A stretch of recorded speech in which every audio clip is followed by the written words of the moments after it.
Boarding pass হাতে ইমিগ্রেশনের সবুজ সংকেত পেরিয়ে বিমানের দোরগোড়ায় পৌঁছে গিয়েছিলেন তারা। কুয়াশাচ্ছন্ন কোনো অদৃশ্য ইশারায় যেন হঠাৎ করে বদলে গেল দৃশ্যপট। উড়োজাহাজ আকাশে ওড়ার শেষ মুহূর্তে 1, 2 বা 3 জন নয়, একযোগে নিখোঁজ হয়ে গেলেন বিমানের 61 জন যাত্রী। ঢাকার হযরত শাহজালাল আন্তর্জাতিক বিমানবন্দরে ঘটে যাওয়া এই নজিরবিহীন ও রহস্যজনক ঘটনাটি এখন খোদ বিমান সংশ্লিষ্টদের কপালে চিন্তার ভাঁজ ফেলেছে। প্রশ্ন উঠছে, ইমিগ্রেশনের চোখ ফাঁকি দিয়ে বিমানে ওঠার ঠিক আগ মুহূর্তে কেন এভাবে কর্পূরের মতো উড়ে গেলেন এতগুলো মানুষ? এর পেছনে কি লুকিয়ে আছে কোনো আন্তর্জাতিক চক্র?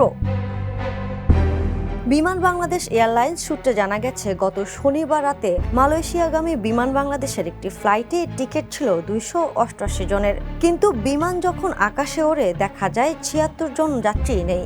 এদের মধ্যে 10 জনকে ইমিগ্রেশন আটকে দেয় আর 5 জন ধরা পড়ে বোর্ডিং গেটে। কিন্তু আসল রহস্য বাকি 61 জনকে নিয়ে, যারা বোর্ডিং পাস নিয়েও বিমানে না উঠে বিমানবন্দর থেকেই স্রেফ গায়েব হয়ে যান।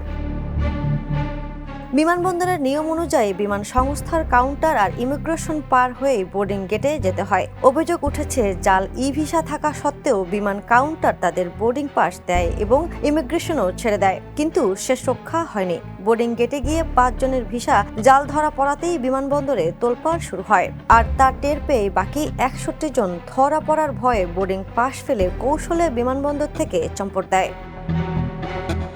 তদন্তকারীরা বলছেন, কোনো আন্তর্জাতিক মানব পাচার চক্রের ফাঁদে পড়ে ভুয়া ভিসায় মালয়েশিয়া যাচ্ছিলেন এই শ্রমিকরা। ইমিগ্রেশনের চোখ ফাঁকি দিয়ে কিভাবে এত বড় জালিয়াতি হলো তা নিয়ে এখন তোলপাড় চলছে পুরো বিমানবন্দরে।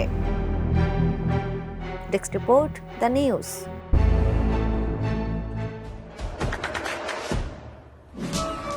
দেশে দেশে সবার সাথে দ্য নিউজ।